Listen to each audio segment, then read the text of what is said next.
बिस्मिल्लाहिर्रहमानिर्रहीम। अस्सलाम वालेकुम नाज़रीन, आप यूट्यूब चैनल देख रहे हैं। मैं इमरान खान हूँ। मैं रात के वक्त स्टडी कर रहा था।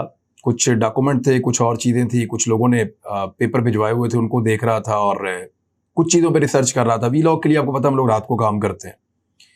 तो उस वक्त को 3:05 पे फायरिंग की आवाज़ आई और फायरिंग काफ़ी शदीद हो रही थी। मुझे ऐसा लगा छोटे और बड़े हथियार एक साथ चल रहे हैं। मैं ज़रा गोली की आवाज़ को समझता हूँ क्योंकि मैं खुद शूटर हूँ, शूटिंग करता रहता हूँ और रेंजेस पे जाता हूँ और शिकार वगैरह भी खेलता हूँ और मुझे हथियारों में बहुत दिलचस्पी भी है। तो ये 9mm के वेपन पहले चल रहे थे और उसके बाद SMG, ये जिसको आप क्लाशनकोव कहते हैं, छोटी गन जो है, SMG जो पुलिस वगैरह इस्तेमाल भी करती है, वो चल रहे थे। तो मुझे, क्योंकि मेरे घर के करीब ही यहाँ पे एक फायरिंग रेंज है जहाँ पे फौज ट्रेनिंग करती है, तो मुझे ऐसा लगा कि शायद वहाँ पे आवाज़ आ रही है। पहले मुझे ऐसा लगा क्योंकि जहाँ मैं ये ऑफिस के अंदर बैठा हूँ, इधर ही पे बैठा हुआ था थोड़ी देर पहले, तो ये दरवाज़ा और खिड़कियाँ बंद होती हैं तो अंदर आवाज़ ज़रा कम आती है। तो मुझे जो आवाज़ आई, वो सामने मेरा घर है बिल्कुल, मुझे जब आवाज़ आई तो मुझे ऐसा लगा कि जैसे ये आवाज़ करीब है कहीं थोड़ा। पहले मैं समझा कि वहाँ पे शूटिंग रेंज के ऊपर शूटिंग हो रही है, क्योंकि कभी कभी पाक फौज के जवान जो हैं वो रात के वक्त नाइट ट्रेनिंग भी करते हैं वहाँ पे रेंज के ऊपर, ताकि वो, मैंने आपको पहले बताया कि मेरा घर आसपास खेत है, कुछ जंगल टाइप है, ऐसी जगह पे घर है मेरा और यहाँ पे मेरा अकेला घर है उस जगह पे। तो जब फायरिंग दोबारा हुई तो मुझे ऐसा महसूस हुआ कि जैसे वो गोली कहीं करीब चल रही है। तो अभी मैं सोच रहा था इसके बारे में कि यहाँ मेरे दरवाजे पे मेरा एक सिक्योरिटी वाला है, उसने मुझे आके बताया कि घर के पास फायरिंग हो रही है। तो यहाँ से तो हमें एकदम आइडिया हो जैसे घर पे फायरिंग हो रही है। तो हम यहाँ से फौरी तौर पर निकले। उसने बाकी सिक्योरिटी वालों को भी अलर्ट किया, जो उधर मौजूद थे उनको फ़ोन किया। तो उन्होंने कहा जी घर के पीछे फायरिंग हो रही है, बिल्कुल घर की दीवार के पीछे जो खेत है वहाँ पे कोई फायरिंग कर रहा है। तो मैंने वहाँ से एक और गाड़ी है वो मंगवाई और यहाँ से मैं चला गया बाहर देखने के लिए। कुछ सिक्योरिटी वालों को भी एक्टिव किया, कुछ को मैंने कहा छत पे चले जाओ, कुछ को मैंने कहा यहाँ घर में पोजीशन ले लो। 2-3 लोग मेरे साथ चले गए। तो मैं सोसाइटी के गेट से बाहर निकला तो बाहर से जो सड़क है उस तरफ से हम खेत वाली साइड पे जा सकते हैं। तो वहाँ के ये मनाजिर आप देख रहे हैं। वहाँ जब मैं पहुँचा और मैंने जाके देखा तो पुलिस की गाड़ियाँ खड़ी थी। पुलिस की गाड़ियाँ खड़ी देख के मैं कॉन्फिडेंस आया कि जी अगर यहाँ गोली चली और पुलिस मौजूद है तो फिर रियासत यहाँ पे मौजूद है, तो आपको ज़रा कॉन्फिडेंस आ जाता है गोली चलने पे, अगर आवाज़ आपको आए तो पुलिस आई हो। तो मैं वहाँ पुलिस वालों के पास चला गया। मैंने पहले अपने एक बंदे को भेजा, अपनी मैंने गाड़ी घुमाई वहाँ से, तो उसको पुलिस वालों ने कोई सही जवाब नहीं दिया बात का। मैंने उससे पूछा तो उसने मुझे बताया कि जी वो कह रहे हैं कि यहाँ पे गोली चली है, पुलिस मुकाबला हुआ है यहाँ पे, यहाँ डाकू आए। मुझे बड़ा अजीब लगा। मैंने कहा मेरे घर के बैक साइड पे ये ना कोई घर है यहाँ पे, ना कोई प्रॉपर्टी है जिसको डाकू छीन रहे हो, ना रात का ये कोई ऐसा वक्त है 3:05 पे।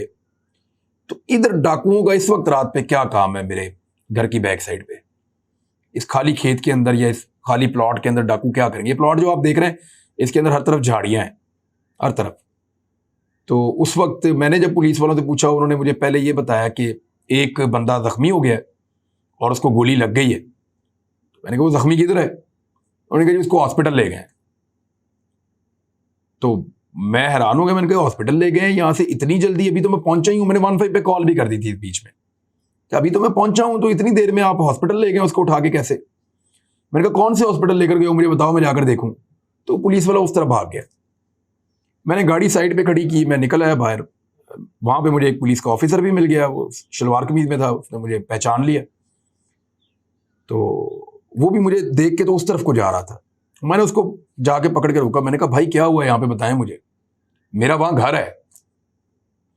तो उसने मेरे सिक्योरिटी वालों को आप लोग जाएं, आप लोग जाएं, आप लोग जाएं, बस यहाँ से जाएं आप। तो मैंने जब उनसे इंसिस्ट किया, मुझे बताया, उन्होंने कहा जी यहाँ पे गोली चली है और किसी बंदे को शायद लगी है गोली, कोई पुलिस मुकाबला हुआ है। तो मैंने उससे पूछा किधर है वो बंदा जिसको गोली लगी है? उन्होंने कहा जी भाग गया है, आपके घर की तरफ डाकू भागे हैं। ये मुझे उसने ऑफिसर ने मुझे ये कहा कि आपके घर की तरफ डाकू भागे और इसलिए गोलियां चली हैं यहाँ पे। अच्छा, मैंने वो प्लॉट के अंदर पुलिस वाले कहीं गए, कोई वापस आ गए, कुछ समझ नहीं आ रही थी।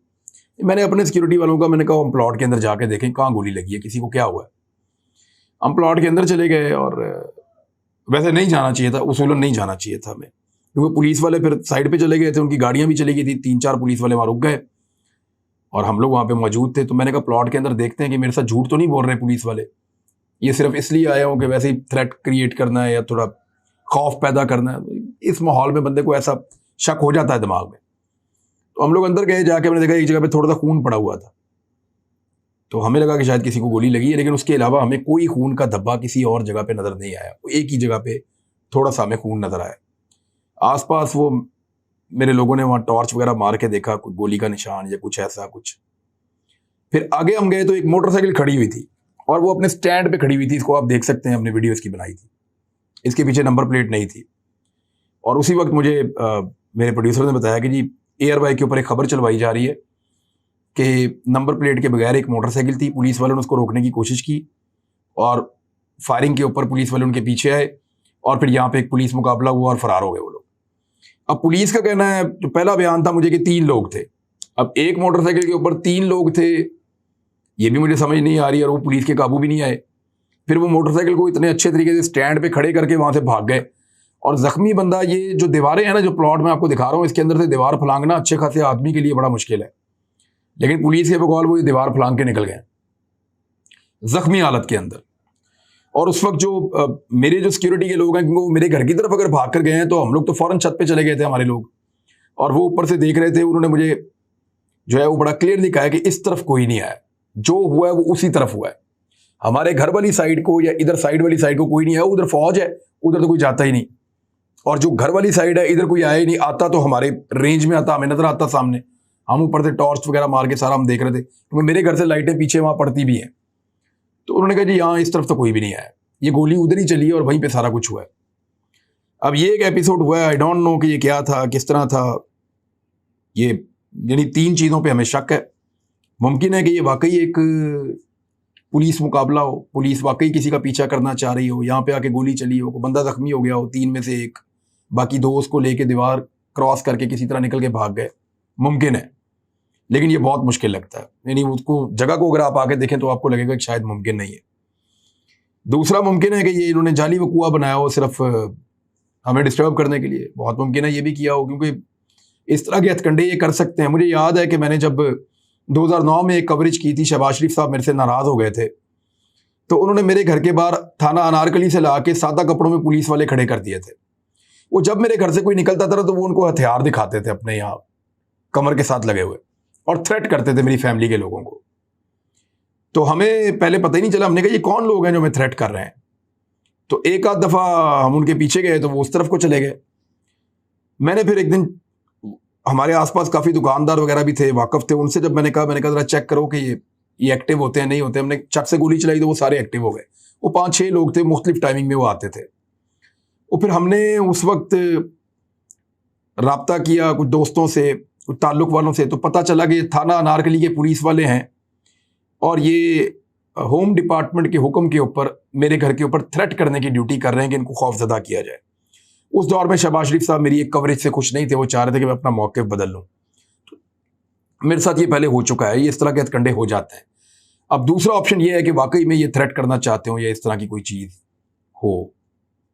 और भी दीगर ऑप्शन हैं, बहुत कुछ हो सकता है। बहरहाल मैं इसके बारे में कुछ कहना नहीं चाहता, लेकिन अगर किसी को लगता है कि इस तरह से धमकाएगा डराएगा तो फिर ये मुनासिब नहीं है, इंतहाई गैर मुनासिब है। और मैं चाहूँगा कि पुलिस मुझे क्लियरली इसके ऊपर पूरी इन्वेस्टिगेशन करके रिपोर्ट दे और मुझे बताए कि एक्चुअली हुआ क्या था मेरे घर के हुक्म में। क्योंकि मैं अभी दिन निकलेगा तो फिर जाऊँगा, जाके सारी जगह देखूंगा, हम पूरा वकूआ चेक करेंगे। हम उम्मीद करते हैं कि हमें कायल किया जाएगा और हमें मुतमईन किया जाएगा कि ये वाकई में एक पुलिस मुकाबला था, वरना हम इसको ये समझेंगे कि ये रियासत की जानिब से हमें थ्रेट करने की एक कोशिश थी, जैसा कि नॉर्मली रियासती इदारे या लोग जो हैं वो करते हैं। अब आ जाएं दूसरी खबरों की जानिब। एक खबर तो मेरे पास ये है कि फजलुर रहमान साहब की पार्टी ने हज के ऊपर एक और डकैती मारी। अब मैं इसको क्या कहूँ अब, और यानी हज की खिदमात के लिए, फराहमी के लिए जो तरीक़ाकार है उसमें इन्होंने कैसी कार्रवाई डाली है, ज़रा ये आप देखें। जो वज़ीर मजहबी उमूर हैं उनके अपने जो ऑफिस है या उनके अपने पर्सनल जो लोग हैं, उन्होंने 200 बंदों की एक लिस्ट तैयार की है, शहबाज शरीफ साहब को दी है, जिसको अप्रूव कर दिया गया है कि 200 लोग जाएंगे और जाके मुफ्त हज करके आएंगे।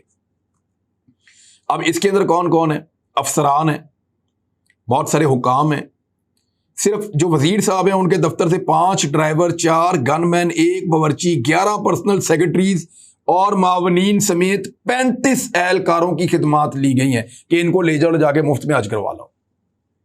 तो ऐसे 200 लोगों को ये लोग हज करवा रहे हैं मुफ्त के अंदर। अब आपके सामने है कि ये हज क्या हज है कि सरकारी पैसों से आप जाएंगे और जाके आप हज कर लेंगे। तो इस तरह अपनों को जो है वो नवाजा जाता है। मीर मोहम्मद अली खान साहब ने एक ट्वीट करते हुए बताया कि Shehbaz Sharif approves 200 government officials for free Hajj. Is this a freaking joke? Our economy is at the brink of collapse and this moron is sending his cronies on free Hajj. यानी इकोनॉमी डूब रही है और ये मुफ्त हज के ऊपर जो है वो अपने लोगों को भेज रहे हैं। This is a 20 crore expense at the minimum. ये कम से कम 20 करोड़ रुपया गरीब आवाम का खर्चा है जो किया जा रहा है इन लोगों के ऊपर। तो आप देख लें कि सूरत हाल क्या है, अय्याशी किस लेवल पे पहुंच चुकी है और किस तरीके से फैलाई जा रही है। एक और खबर मैं आपको देता हूं। ये जो इंपोर्टेड हुकूमत ने बिजली की कीमत बढ़ाई है ना, ये इस तरीके से बढ़ाई है कि गरीब आदमी पे बोझ ज्यादा से ज्यादा डाला जाए और अमीर आदमी पे बोझ कम से कम डाला जाए। मैं आपको साबित कर देता हूं।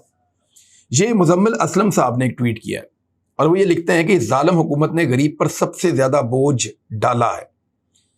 जो एक्सप्रेस न्यूज के जो टिकर्स हैं उनके मुताबिक बिजली के फी यूनिट कीमत बढ़ने पर बिल में 800 से 6000 रुपए तक का इजाफा होगा। 100 यूनिट इस्तेमाल करने वालों का पुराना बिल 1049 और उनका नया बिल 1849 होगा। अब आप जरा गौर करें, 100 यूनिट वाले का बिल 75% तक बढ़ा दिया है, 200 यूनिट वाले का बिल 68% तक बढ़ा है, यानी जो ज्यादा इस्तेमाल करता है अमीर आदमी उसका कम बढ़ा है। 300 यूनिट वाले का बिल 58% तक बढ़ाया, 400 यूनिट वाले का बिल 40% तक बढ़ाया, 500 यूनिट वाले का बिल 37.5% बढ़ाया और 600 यूनिट वाले का बिल 36% बढ़ाया और 700 यूनिट वाले का बिल 35% इजाफा किया है। यानी जो जितना ज्यादा अमीर है, जितनी ज्यादा बिजली इस्तेमाल करता है, उसके लिए बिजली की कीमत उतनी कम की है, यानी इजाफा उसके लिए कम है। अमीर आदमी को कम चोट लगाई है, गरीब आदमी को ज्यादा चोट लगाई है। यह है इंपोर्टेड सरकार का कारनामा। और एक कारनामा आपको बताता हूं कि जब से इनकी हुकूमत आई है, यह महंगाई मार्च के नाम के ऊपर हुकूमत मार्च में तहरीक अदम एतमाद लेकर आई थी, अप्रैल में जाके ये कामयाब हो गए थे। तो महंगाई मार्च के नाम पर बनने वाली इंपोर्टेड हुकूमत की 50 दिन की कारकर्दगी मैं एक पेज पे आपके सामने रखने वाला हूं। पेट्रोल इमरान खान साहब के दौर में 150 रुपए का, 50 दिन के बाद 210 रुपए का। डीजल इमरान खान के दौर में 145 रुपए का, 50 दिन के बाद 205 रुपए का। घी इमरान खान के दौर में 360 रुपए का और 380 रुपए का भी, और घी 50 दिन के बाद 555 रुपए का। कुकिंग ऑयल 400 रुपए का इमरान खान के दौर में, 50 दिन के बाद 606 रुपए का। यूरिया की खाद 1750 रुपए की इमरान खान के दौर में, और यूरिया की खाद 2400 रुपए की 50 दिन के बाद। बिजली आपको 24 घंटे मैसर थी, बिजली अब आपको 14 घंटे मैसर है। बीच में से आपके 10 घंटे 12 घंटे बिजली गायब है। इमरान खान के दौर में गरीब और बेवा के लिए जो इमदाद का पैकेज था वो 14,000 रुपया फी घराना था, और अभी इस वक्त 50 दिन के बाद जो इंपोर्टेड सरकार आई है उनका पैकेज 2,000 रुपया माहाना है। इमरान खान ने सरकारी खजाना छोड़ा 20 अरब डॉलर्स। 50 दिन के बाद जो इस वक्त आपके पास बकाया सरकारी खजाना मौजूद है वो है 9.7 अरब डॉलर्स। सेहत कार्ड आपका बंद हो चुका है, लंगर खाने आपके बंद हो चुके हैं, पनाहगाहें आपकी बंद हो चुकी हैं, होम लोन स्कीम बंद हो चुकी है, एहसास प्रोग्राम बंद हो चुका है। अब वो सारे लोग कहां गए जो रोजाना सीना को भी करते थे और नाच गाना करते थे, रोजाना इन चीजों को उठाकर रखते थे। महंगाई हो गई, गरीब लुट गया, बर्बाद हो गया, तबाह हो गया। आटा ने अगर कीमत बढ़ जाती थी डॉलर की तो ये नाच नाच के घुंघरू तोड़ देते थे। लेकिन इस वक्त कोई भी बात करने के लिए तैयार नहीं है, इसलिए कि महंगाई उस दौर में हो रही है जिस दौर में अच्छे इश्तिहारात मिल रहे हैं, उस दौर में हो रही है जिस दौर के अंदर इनको फायदा मिल रहा है। इमरान खान के दौर के अंदर इनको गलत गलत और सही सही नजर आता था, इस दौर के अंदर इनको गलत सही और सही तो सही नजर आता ही है। तो अब सब अच्छा है, तो इस तरह काम नहीं चलेगा। राणा सनाउल्लाह ने एक बयान दिया है कि इमरान खान को गिरफ्तार करने का मेरा पक्का इरादा है। मैं आपको बताऊं, ये इंपोर्टेड सरकार इमरान खान को गिरफ्तार करने की गलती कभी नहीं करेगी जब तक कि कुछ बड़ा नहीं हो रहा होगा, और ये गिरफ्तार तभी करेगी जब इनको चाहिए होगा कि ये खबरों को डाइवर्ट करें। एक्चुअली करते क्या है, ये रोजाना की बुनियाद पे कभी कहते हैं इमरान खान को गिरफ्तार करेंगे, कभी कहते हैं उसके ऊपर पर्चा देंगे, कभी कहते हैं सुप्रीम कोर्ट में ले जाते हैं, कभी ये एक्चुअली डाइवर्जन लगा रहे हैं। ये आपकी तवज्जो हटा रहे हैं कि घी कितने का है, ये आपकी तवज्जो हटा रहे हैं कि पेट्रोल कितने का है। ये चाहते हैं कि मीडिया ना घी पे बात करे, ना पेट्रोल पे बात करे, ना बिजली पे बात करे, ना गैस की 45% कीमत के अंदर इजाफे के ऊपर बात करे। ये चाहते हैं कि मीडिया उस किसी चीज पे बात ना करे जिसका ताल्लुक इनकी गवर्नेंस के साथ है। बस मीडिया इसी बात पे लगा रहे, खबरदार अगर किसी ने इमरान खान को पकड़ा तो, और आधा मीडिया इस काम पे लगा रहे क्या इमरान खान को पकड़ना चाहिए या नहीं पकड़ना चाहिए। नॉन इश्यूज के अंदर उलझा कर जो असल इश्यूज हैं उनसे तवज्जो डाइवर्ट करने का यह तरीकाकार है।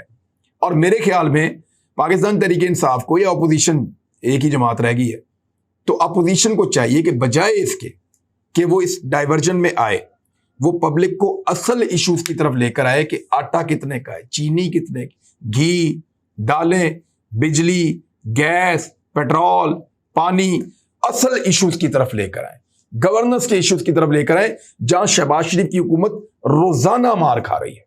अब तक के लिए इतने, अपना ख्याल रखिएगा, अपने इस चैनल का भी। अल्लाह हाफिज।